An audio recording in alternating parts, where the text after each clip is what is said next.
And I'm thrilled now to be joined by Dan Kanninen, the Battleground States Director for the Kamala Harris campaign, making some time for us. Dan, thank you so much for being here.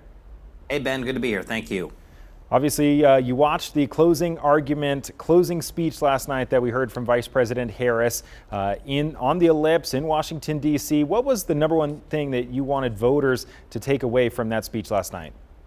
I think she did so well last night, Ben. I mean, 75,000 folks on the Mall watching her speak from the same spot Donald Trump spoke at on January 6th. But this time you heard a message that was an invitation to all Americans and talking about issues that really resonate and matter to all Americans. You know, lowering taxes for the middle class, the first ever ban on price gouging for things like groceries, going after rent hikes from corporate renters and reducing the price of housing and making home ownership more realistic, protecting reproductive freedoms and the right to choose for women. These are issues that don't just resonate with Democrats, Ben. I think they resonate across the political spectrum. And this campaign and this candidate, I think with this speech in that spot with that enthusiastic crowd, was sending a message to all Americans, Democrat, Republican, Independents. There's a place for you in this party and with this candidate to move our country forward and have a new way forward for this country.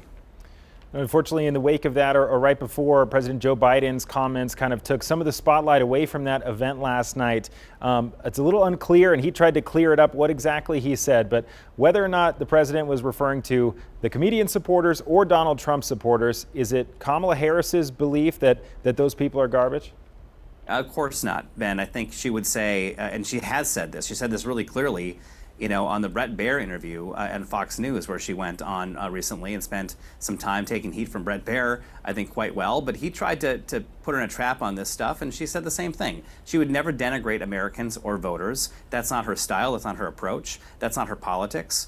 And last night you saw that. This was, as I said before, an invitation to all Americans to join the campaign that is rooted in the issues that matter to people in moving this country forward and stopping with rhetoric that's divisive, dangerous, or violent, and focusing us on how we can work together to improve people's lives. That's what people care about in their elections and that they want from their leaders, someone that will focus on making their lives better, which is why she's got a to-do list, Ben, and Donald Trump has an enemies list. It's a stark contrast.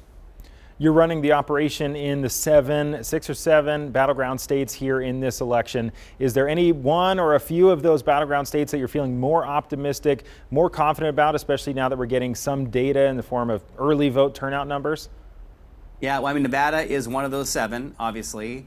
And I think Nevada, like the other 6 battleground states out there where we're really competing most heavily, is basically tied. And this race has been a very tight race the entire time. We've expected a tight race this entire time. We've got more than 150 staff in Nevada, 14 offices. We've knocked on over 112,000 doors in Nevada alone this last weekend alone.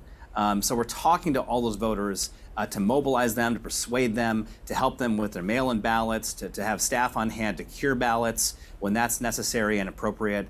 And that's all designed to have a campaign operation that can win a close race, because we do think, to answer your question, that we see close races across these 7 battlegrounds. We have a number of paths to victory, but we have a lot of urgency to get people motivated, to get them on the doors, and to take that action that at this stage of the race, while people are currently voting, and more will vote still, we can really affect the outcome in what is a very, very close election in Nevada and elsewhere.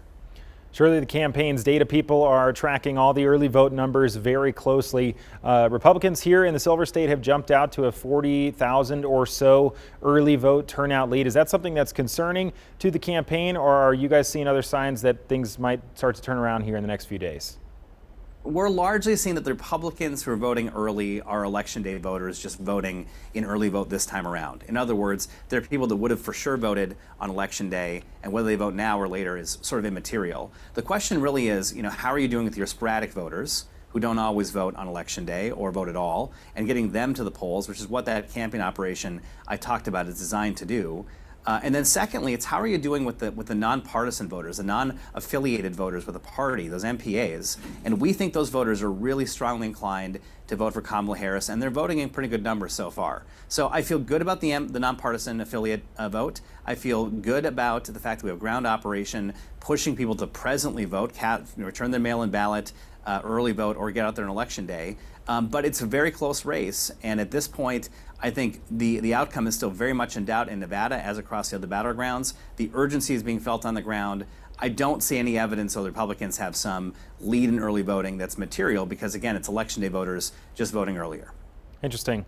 Kamala Harris going to be in the biggest little city here in Reno tomorrow, as well as Las Vegas, making this kind of final push, or maybe final push through the western battleground states, going to Arizona as well, I believe. What do you want Northern Nevada voters here to hear from her tomorrow in that event? It's her first trip here, especially if they haven't heard from her, at least in person, just yet. You know, last night she said this pretty clearly at the beginning of her speech, Ben, that people still don't really know everything about her. She's not been at the top of the ticket for that long. It was June 21. She became, the standard bearer for the party. And I think it's important for her to have this moment with voters to really express her vision directly to folks in Reno and then again in Vegas. And the vision for the country, again, I think lines up with what Americans want and need right now. I know in Nevada, and she knows in Nevada, housing costs in particular are a real issue. And the fact that she has a plan, Donald Trump does not. She has a plan to reduce housing costs, to make it more affordable, to crack at corporate renters who have inappropriate rent hikes on residents, and to have again the first ever law to go make corporate price gouging illegal on things like groceries. That's a day one priority for her. I think Nevadans need to understand that's her priority, that she will tackle that and she will get those things done. And then the other thing I want folks to understand, and she wants folks to understand obviously, is that Donald Trump is the architect, and has been the architect of the destruction of Roe v. Wade, and that he and the MAGA wing of that party would absolutely push for a national abortion ban. There is a real threat to the rights and freedoms of women on healthcare decisions, on bodily autonomy, on reproductive freedoms in general, and that contrast and that threat needs to be made understood to voters. I think she'll do that tonight in Reno, later this week, and again in Las Vegas. All right, Dan Kanninen, the Harris campaign's Battleground States Director. Dan, thank you so much for being with us. We appreciate it. Thanks, Ben. Good to see you.